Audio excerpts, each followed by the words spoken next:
Assalamualaikum warahmatullahi wabarakatuh dan salam sejahtera bagi teman-teman para pembudidaya lobster air tawar jenis Red Claw. Semoga sehat selalu dan tetap semangat dalam menjalani proses budidaya lobster air tawar.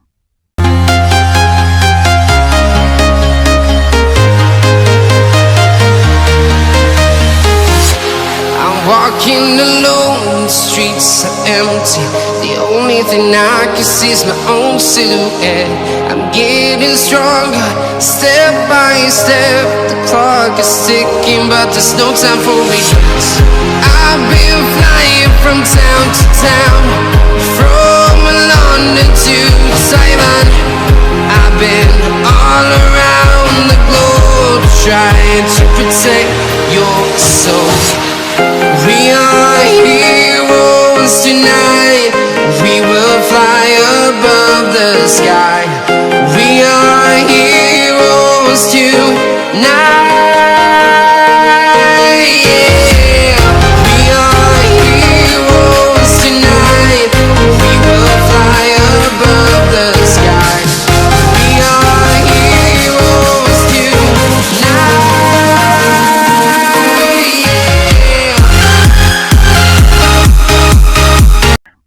Salam capit.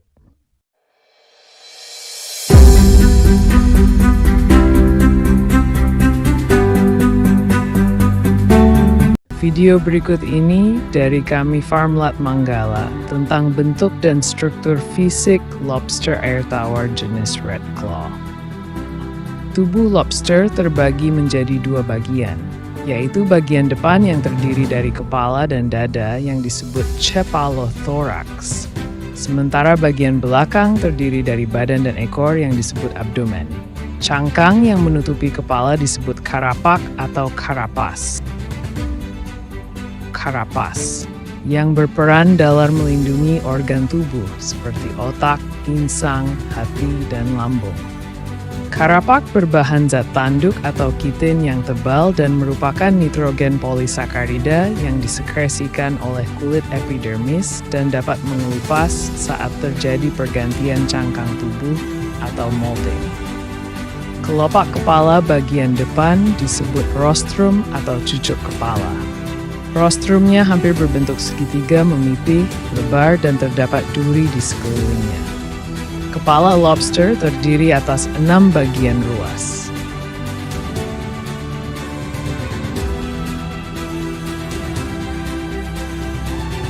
Ruas pertama terdapat sepasang mata bertangkai dan bisa digerak-gerakkan.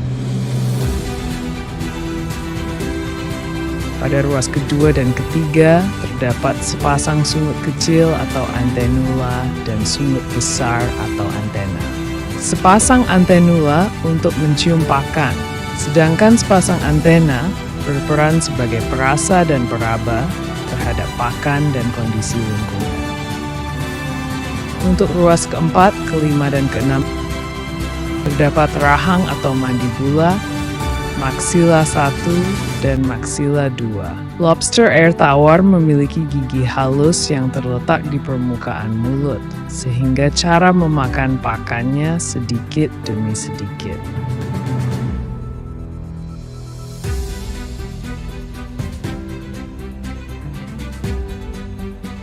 Di bagian kepala terdapat 5 pasang kaki, periopod. Kaki pertama, kedua, dan ketiga mengalami perubahan bentuk dan fungsi menjadi pit chela. Capit pertama berfungsi sebagai senjata untuk menghadapi lawan. Kadangkala capit tersebut juga digunakan untuk menangkap mangsa yang bergerak lebih cepat. Capit kedua dan ketiga digunakan sebagai alat yang berfungsi seperti tangan, yaitu menyuapi mulut ketika makan, sementara 2 pasang kaki lainnya digunakan sebagai alat untuk bergerak atau sebagai kaki jalan, walking legs. Di bagian abdomen terdapat 4 pasang kaki renang yang terletak di masing-masing ruas. Kaki-kaki tersebut berfungsi sebagai kaki ring legs. Sementara bagian ekor terdiri dari 2 bagian, yaitu ekor kipas, uropoda, dan ujung ekor, lelsen. Fungsi utama ekor ini adalah untuk mendayung pada saat lobster berenang mundur. Gerakan dayung dimungkinkan dengan kehadiran otot besar berabdomen, sehingga membuat lobster dapat berenang mundur dengan cepat. Secara normal, lobster berperlahan-lahan dengan kakinya. Tapi bila terganggu, mereka akan refleks menggunakan ekornya untuk berenang mundur dengan cepat, yang tampak seperti serangkaian lompatan-lompatan mundur untuk menghindari bahaya yang mengancamnya.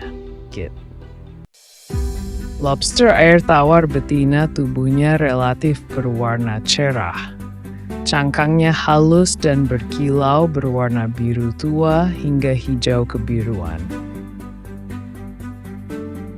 Sedangkan lobster jantan mempunyai warna merah pada tepi capitnya yang besar. Pada tubuh lobster air tawar jenis red claw juga terdapat motif merah seperti batik dan terdapat bintik-bintik berwarna putih. Kisaran suhu yang disukai lobster air tawar jenis red claw adalah 23 derajat Celcius hingga 30 derajat Celcius dan akan mati pada suhu 36 derajat Celcius. Reproduksi hanya akan terjadi jika suhu air tetap di atas 23 derajat Celcius. Lobster jantan dapat mencapai berat maksimum 500 gram.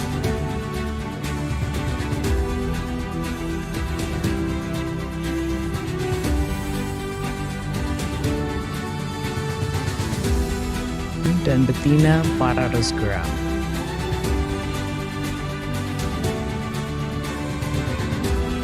Lobster muda atau anakan lobster yang beratnya kurang dari 20 hingga 30 gram sudah dapat dibedakan secara seksual